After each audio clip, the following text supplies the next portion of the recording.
we get too far here, Danile, Bria and I weren't real happy with the questions Mandisa put up for us. So we thought we would suggest some of our own here. I'm going to do a little screen share. Don't say we weren't happy. Don't say that, because I'm not trying to get on Mandisa's bad side.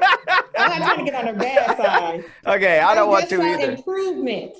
Oh yeah, we're going to improve. We're going to improve things for Mandisa here. All right, so here are Darrel. Can you see the screen? Yeah, we see you. Here are Darrel and Bria's suggested discussion questions, and we'll let Danile help us decide what we're going to do here. So here's the first one. I think this is appropriate for the COVID environment. 50 ways to Zoom your lover. And if you in the audience want to hear us talk about any of these, let us know. We'll try to oblige you. Here's our second suggestion: 3 ways to social distance with mutual masturbation. I think that one looks pretty interesting, don't you? Yeah. Darrel, screen a little bit, because we only see the first title of what you're saying. We don't see the specific things you're Hit the next slide. Did I do it? Nah. Do it. Try it one more time. Okay. Oh, it says resume share. I don't, maybe I'm not doing it. Did that work? If you, no. Maybe if you want to just try and close it out and then redo the share. That's what we get for usurping Vandy's authority. I'm sorry. Yeah, you're right. Okay. Well, can you see it? Can you see it now? We see you. We see you. Okay. And well, fuck. I'm sorry. And while we're at it, Bree, when when he comes back in, go ahead. Can you see it? Yeah. Yeah, we got you. Okay, well, I'm just going to leave it like this because it seems to. Okay, so here's the first one: 50 ways to Zoom your lover. What do you think? Here's the second one: 3 ways to social distance with mutual masturbation. You can do that through Zoom, of course. Now, this one was a recent one that you may have seen in the news with Jeffrey Tobin: how to masturbate on Zoom without getting caught. Yes. And here's another one we could talk about today: safe sex negotiation, or I don't give a shit about your STDs, just don't give me that COVID. Now, this next one, I think this next one, Bria and I we can help you with if you want to talk about this one, and that is self-flagellation, the COVID safe BDSM. Okay. And last, but certainly not least, is good vibrations. Now, I don't know what this machine does, but this woman sent this picture to me after she saw my talk on human sexuality, and she thought maybe I could use the picture, so I'm just using it right now. She has a big smile on her face, so I'm guessing. Yeah, she does. Okay. Yeah, those hydraulic pumps in the back look like they've been doing something. All right, I will get out of here now. That was just for laughs. So, but there's some good things in there, and just tying into what Bree was talking about in terms of partnering, and her having someone who's an essential worker, and how it's not a static sort of health status, in terms of the risk, of just, okay, I'm positive, so as long as I stay at home, there's a good chance I'll remain, negative. She's out in the field working and interacting with people, and that is a dynamic that a lot of people have, and a lot of partnerships have, that one person is an essential worker, and that creates a whole nother thing. And then also, Darrel, what you were talking about, just in terms of being poly, people who have different partners, of one sort or another, you have to decide, okay, are we going to dial back our thing, at this point? Because, it's one thing if you have a poly partner and they're across town and you can kind of just sort of establish a thing of trust or whatever. But if you got a poly partner that's across the country or in another state, and in a state that has a higher, percentage of positive tests, that's a thing to really consider. So with that in mind, like how has Zoom sort of, just to kind of pull from what you were talking about, the Zooming on 50 Ways to Zoom Your Lover, is that been like a cool thing to do, like, with the partners that you have somewhere else, or how does that work? I have not actually done that, but I've got friends, I got poly friends, I got mono friends that are doing online sexual encounters, and it's not the same as face to face or being skin to skin, but Right. it helps to maintain the connection.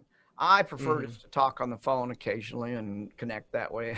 I've never been into phone sex that much, or Zoom sex or whatever. Skype sex, FaceTime sex. They're all good as far as I know. Rhea, what's your thoughts? The phone would be better for me. I don't trust folks, so I'm not putting my big ass on Zoom because I don't know where that would go. So, and plus I would like to imagine, and being on video kind of takes that away from me. So I would rather imagine your facial expressions, imagine where your fingers are, imagine me being there. So a phone call goes a long way with me. Yeah. Yeah. Yeah, Me too. I like the imagination thing too. Yeah. It's one of those.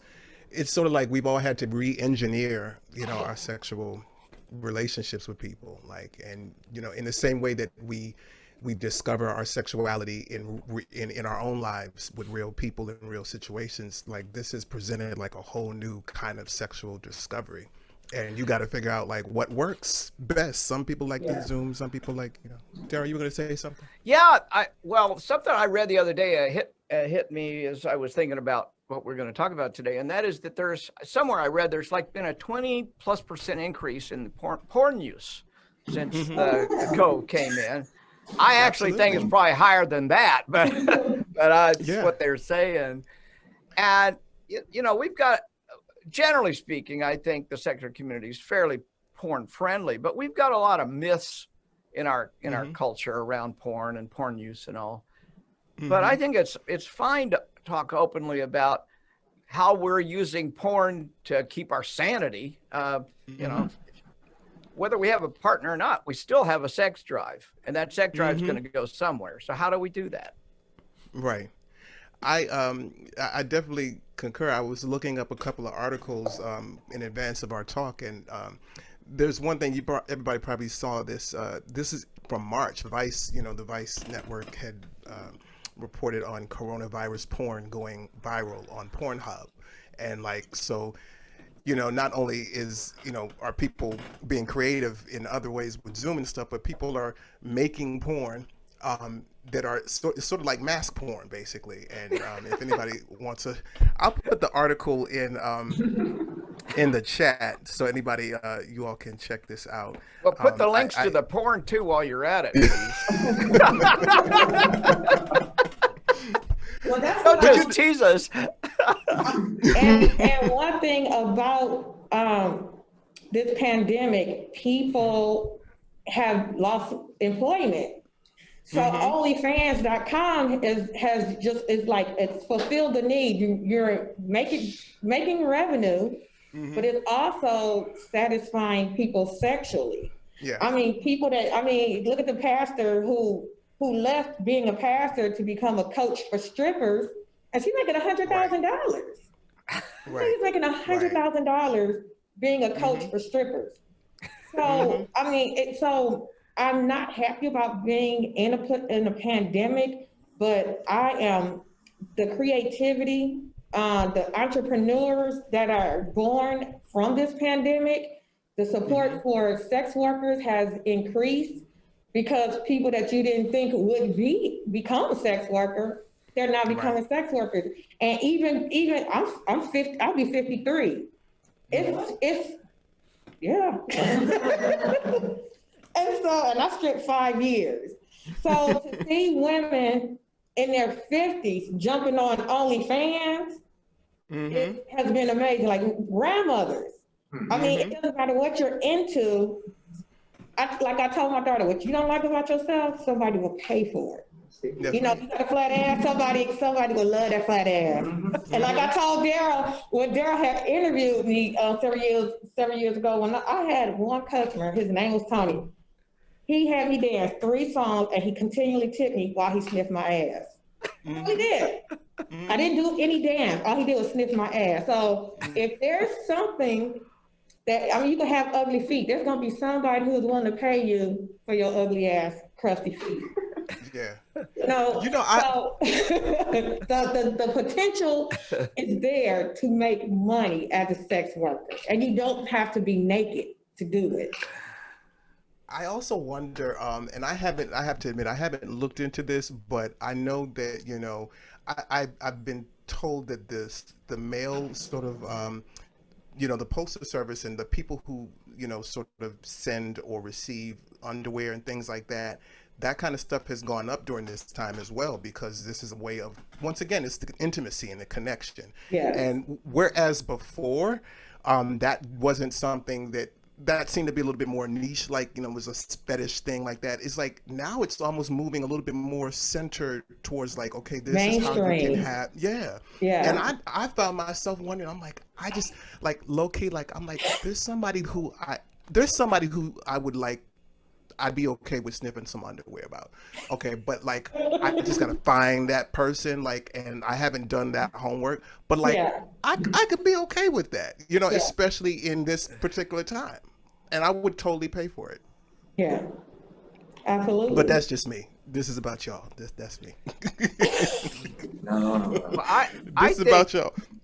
Like Bria said, I think one of the interesting side effects of the pandemic is this has brought the issue of sex work to the front. It's brought it front and center because, and I don't know what's going to come out of it. I don't know where we'll be 5 years from now, but it seems to me like I've got Australian friends. I'm watching Australia. Australia's had legal sex work for decades, so that's not a big deal there. But it's really changed the way that they think about sex work, and I'm seeing us come behind them. We're 10 or 20 years behind them, of course, which we always are when it comes to sex. Yeah. So I think it's interesting because people are saying, you know, what's this tell us about our bodies, about our drives, about our needs, and how sex work fulfills that, and admitting that we enjoy sex workers, or we have patronized sex workers and that sort of stuff. So anyway, I think there's still some myths in our community about that. And a lot of those myths come from the notion of sex trafficking. Well, what we see here now is people on all fans, they're not nobody's sex trafficking them. They got on there voluntarily and they're taking the money directly into their bank account. So it kind of puts a lie to some of that. Yeah, there's a lot of conflation in the conversations around sex work, in terms of just how we don't separate or distinguish between people who are willingly doing it consensually, you know, with other people who pay for those services, and they're providing a service, you know, and how we include, you know, what you said, you know, sex trafficking of minors and so forth, and that often gets lumped into, even with the I think it was the legislation is it called Zesta, or I forgot what it was. You all know what I'm talking about. A couple of years ago, the legislation that was basically regulating sex websites and so forth. That is part of the reason why Tumblr got sort of desexualized a few years ago. It's Zesta or I forgot what it's called. I should have done the homework. But yeah, that's a big thing. Let's talk a little bit about the etiquette. Darrel, you and Bree had brought up the Zooming. You know, there's Jeffrey Toobin. Early on in the Zooming in the pandemic, there was that story of the guy, you know, who, you know, wanked off in front of his coworkers, and he didn't realize it. You know, I think Jeffrey seemed to be a little bit more like, you know, intentional. Whereas the first time we heard that story, it seemed to be like the guy just didn't know how to turn off the camera, or he thought the camera was off or something like that. What's your take on Zoom etiquette, just in general, or any cool stories you got to tell about stuff like that? I don't have any cool stories. I would be interested as a lawyer, but I would not participate on my end, only from a lawyer perspective, because I just don't trust people like that. I don't know, if you get mad, I don't know what rabbit hole these videos will go down. So I'm absolutely against it. But if you have implicit trust, there's been a dialogue that's been established beforehand. If you're sure that it's not going to be recorded, I say knock yourself out. The skeptic in me, I don't trust nobody to that extent to put myself out there like that. But I'll damn sure watch it though. with your video off, right? Camera off. I just have some bubbles floating up and down, but yeah, I'll damn sure watch. What about you, Darrel? Well, I can't say I made any videos in recent years. Let's just put it that way. I won't say I've never done it, but not in recent years. I've not done any of that. But part of the reason I put some of those questions up that are fun questions we had earlier was because people are doing it. I'm seeing that happening. I'm hearing people, especially more in the kink community and the poly community, because kink and poly require some skin to skin, or at least flogger to skin kind of stuff. And it's hard to get those needs met outside of, otherwise. And so Zoom, is one way to do a little bit of that. And I don't even know if Zoom's the way it's not a Zoom necessarily. You can do it on Skype or FaceTime. And there's lots of other options. But I don't do it. I've not done it. And I don't know too many people, except more than what we've just already said. Let's talk about risk taking, because speaking of groups and so forth, you all might have heard a couple of weeks ago there was a legislator from Hungary who got caught in Belgium. Y'all saw that? That was it was very just reading the story. The story was hot. It was so. This is the real kind of like dilemma of COVID and an enduring pandemic. Because I think in the first 4 or 5 months or 6 months, most of us, not all, but certainly a large part of us, we were kind of keeping kosher, so to speak, with our masking and congregating and so forth. But as things have gone on, as it keeps going on and on. People are getting restless. People are taking more chances, especially in our gay communities.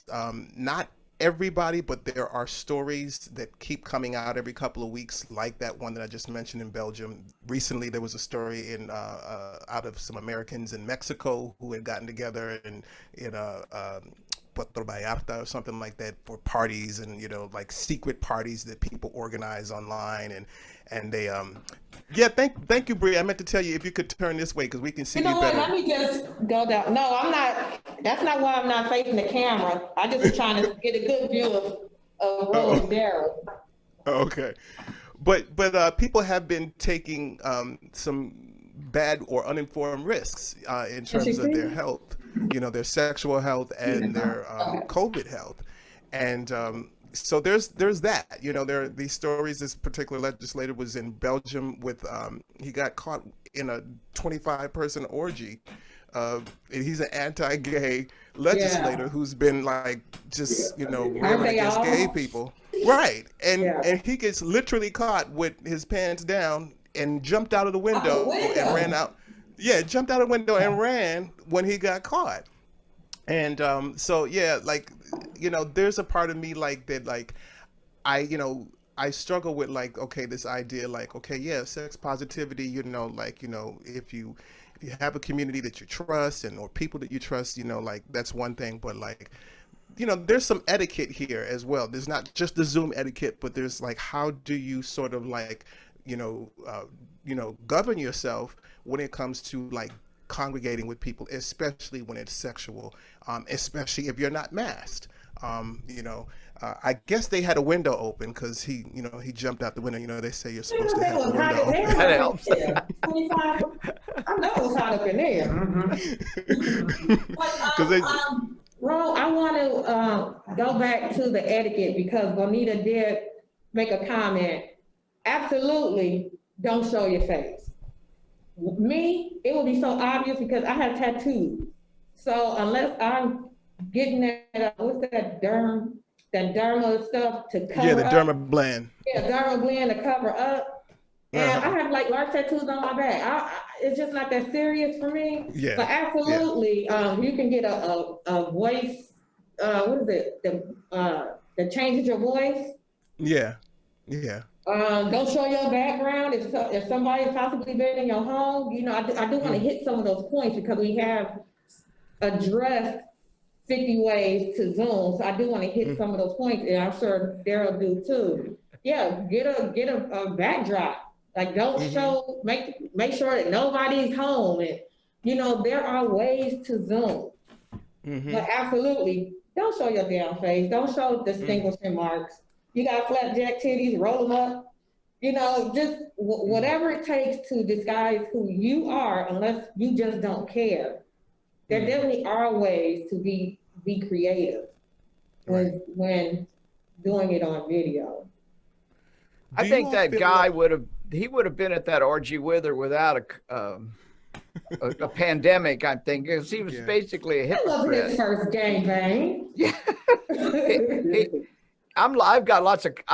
I have several contacts in Hungary and in Poland, and both countries are going crazy to try and roll back any sexual protections and outlaw LGBTQ, you know, all that kind of stuff. So to have a legislature who's anti-gay come out in an orgy, yeah, it's kind of interesting, isn't it? But there's one component of this being isolated over, like you said, Danile, we could hang with it for 6 months. Of course, in Kansas, we haven't hang with it at all. Nobody puts a mask on sometimes. But after that, I think we have to, I would encourage some mindfulness around what we're doing. Yes, we've got high sex drives and needs and desires, and we feel isolated and lonely. But being mindful of that, you have to first of all admit, okay, I'm feeling depressed, I'm feeling isolated, I'm feeling alone.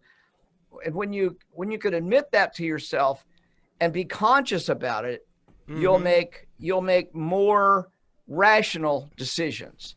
Yeah. You'll remember to put your mask on. You'll remember to be considerate of the other people around you. You'll, instead of going to somebody's house, you'll say, hey, let's have phone sex tonight, instead of, because you were just, you know, you just went to work amongst a bunch of people that might be sex positive or might be COVID positive. And so let's have phone sex tonight. I mean, those are the things you actually can do to maintain connection, to get your orgasm, get your sexual connection off, and still stay safe.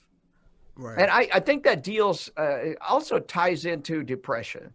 Because Gail and I see, recovering from religion, we see chatters coming in all the time. I've just had one today, highly depressed because of their lack of sexual connection. And they were talking to us, thankfully, rather than going out and acting on it. And that's a good thing, you know, talk to somebody about how lonely you are, how depressed you are. How can we make a connection without actually sharing germs or viruses? And those are, it's just a mindfulness thing, and it's harder. It's not as easy to do as it sounds, but I think it's an important step. That's a really good point, and it's just the medium has changed a little bit, but the ethics are still the same, right? Mindfulness, respect, disclosure, and honesty, right? Honesty with yourself, honesty with your partner, and then protection, like the ethics, of protecting yourself, the ethics of disclosing, your status or the fact that, you may have been someplace that's been risky. I think sometimes, I know for myself, I'm very nervous about, I have a partner, I have a friend, not far from DC, and I just kind of find like myself not really we're not that close. So we are close, but we're not that close. And so for me, between his job and between, certain things that he's been around or exposed to, I kind of don't always feel like now is a good time for us to get together. We're not always in each, I'm not able to sort of see and kind of like observe how you're keeping your pod, or keeping yourself during these times. And I know I'm high risk, like I have asthma, right? I look after my mother, and so I'm around someone who is at high risk as well. There are just certain risks that I can't take at this particular time just to have fun or whatever. So I do have to deal with myself. I have to deal with the depression or whatever, the feelings that come, in waves. And it's not always like that, but there are times where it's just like, you just feel really anxious or weighted down by the whole pandemic, and you just have to deal with it, and just be honest with yourself and remember to be ethical in dealing with other people if and when you do get together with them. I do want to spend a little time in what we have left just to kind of open up the conversation to anybody who's listening. And if you have questions or anything you want to kind of pose or just kind of bring up a fun Can I just hit a couple of points real quick? Because people are not aware that this can be passed. So right. Masturbation is always considered safe sex. Right. If you, naturally wash your hands, but if you utilize sex toys, wash your hands and with soap and water for at least 20 seconds. Mm-hmm. Make sure you're both feeling well if you live with a partner. And please understand, kissing can pass COVID. Mm-hmm. It can pass through kissing. That's right. And that's scary. That is very scary for me. Mm-hmm. So if you're not sure of their status, if they're negative as far as COVID is concerned, don't. And that also, oral sex, the genitals, front or back, if there is a possibility of transmission. Now, I know this kind of information, that clinical information, is scary.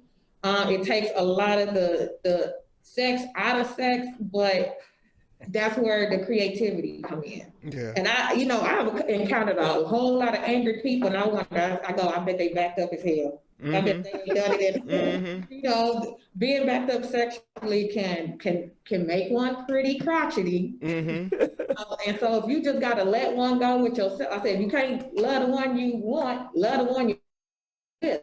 That's right. There's nothing wrong with it. And just to add to that, Bria, I put in the chat, some of you all may have heard, but the CDC and certain state departments, New York, for example, and Canada, have endorsed glory holes. So for those of you all who really want to, play with things, go on and get you find you a glory hole to kind of enjoy. It's the one thing you can do without wearing a mask, Put condom on, and I don't know about the straight guys how that works, but straight guys glory holes. Yeah. Not a gay. Straight guys can use it. Yeah. I'm just confused about the endorsed part. Yeah, endorsed. That's because you can have oral sex with a condom. It's just not. You just don't typically see governments say. Yeah. Desperate times calls for desperate measures. Yeah. There's a couple of comments going through the chat about where one Candace mentioned something about a doctor advising her about wearing a mask. So these are things that people are advising, and just to acknowledge that speaking of glory holes and straight guys and folks, so forth, the LGBT community, this is not their first pandemic. So we've kind of seen this, particularly those of us who lived through the 80s and the 90s. We've seen how to reimagine sexuality during these times and intimacy during these times. If you really want to get serious about this, I don't know if you remember that that old Saturday Night Live skit where they put on full body condoms. Yes. That's one of the funniest skits they ever put on. Was that Saturday Night Live, or was that The Naked Gun? You know. Oh yeah, no. You're right. It was that's right. It was The Naked Gun. Right. I got the two confused. I love that movie. The Naked Gun was hilarious. Yeah, it was hilarious. I watched it. They were playing it just a couple of weeks ago, and I watched it. I was just like, this is hilarious. Yeah. It could have been a Saturday Night Live skit. That's for sure. Oh my gosh! Anybody else? Anybody want to jump in? You don't just have to put stuff in the chat. You can feel free to unmute, or you can take your camera off if you feel shy, you can just unmute. Anybody want to add anything to what we're talking about? Any good stories? I'm going to throw in one more piece, just as mental. The psychologist's got to come out in me once in a while. If you are feeling down, that one of the interesting side effects of the pandemic is it's forced therapists to go online. Mm-hmm. So if you need to talk to somebody, you need a therapist to deal with your depression or some other issues or relationship issues. I mean, hell, if you've been living with somebody and all this time and you're not used to that kind of constant contact, it can lead to relationship problems that are nobody's fault. It's not your fault. It's not their fault. It's just the fact that humans aren't made to be jaw to jaw all the time. Just that's too much. So find a therapist. You can find a therapist maybe within your state that you can just talk to by Zoom, and they'll do therapy over the phone or over the video. And of course, I want to plug a secular therapy project. We got 471 therapists that are registered, in almost all the states, and even seven countries. So we've got people that can help you deal with your sex, and a lot of them understand a lot of them are well-trained and sex positive therapists that can help you process your own sexuality and some of the issues in your relationships or whatever's going on with you sexually during this pandemic. Really good points. Last quick question. We kind of touched on it a little bit, but do you, in terms of yourself or in stories of folks close to you, do you know or have any advice about how people can sort of verify their status with another partner? Maybe somebody that you haven't seen in a while. Like, what's the sort of way that you would sort of recommend how people, sort of prove their status, their COVID status, or STI status? Any just general sort of insights or approaches you think might help folks as they, hook up?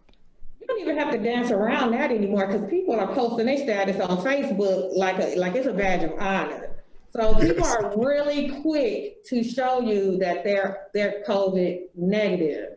So you don't even have to be tactful or be ambivalent about asking, because people are very upfront at proving that they are negative. I mean, literally, your life is dependent upon. This is life threatening. And right. Like I mentioned, I only thought about the cough. If you sneeze, I'll 6 feet, get 6 feet or more back up.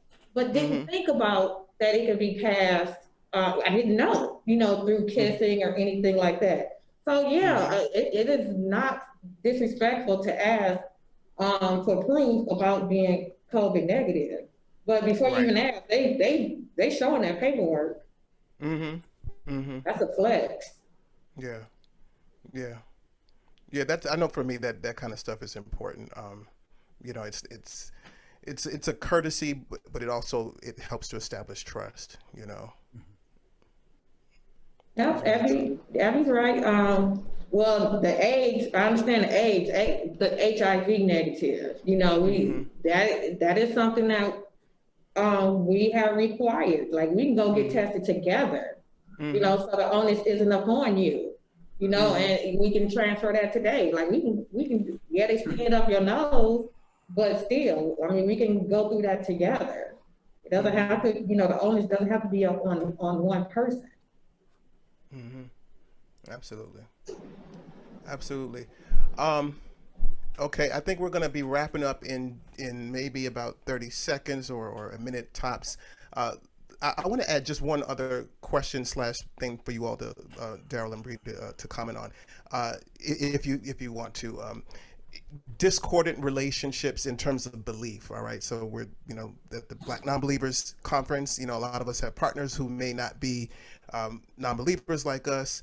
Any things that might come to mind in terms of people who are having sexual relationships with folks who are believers, or who maybe have a COVID sort of disposition that's not informed by reason and evidence. Any comments on that kind of stuff? Because it's out there, you know, everybody doesn't have. Never be with someone that believes Jesus is they're covered by the blood. I could never be in that type of relationship. I don't think any of us. Nah. Yeah. No. Praying a hedge of protection of angels, the COVID demon. Yeah. I don't.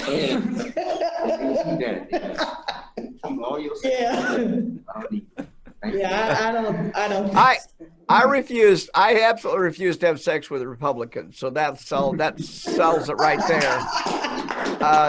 The last thing I want to say is, if you've got relationship problems related to differences of belief structure, go to our website, Recover from Religion, and look at some of our research. We got tons of things to talk about how you have a positive relationship with somebody with a different belief framework, and that's not around sexuality alone. It's just, how do you deal with it? So, hey, thanks a lot so much, and congratulations everybody, and especially Mandy, for 10 years. Hey, congratulations, Mandisa.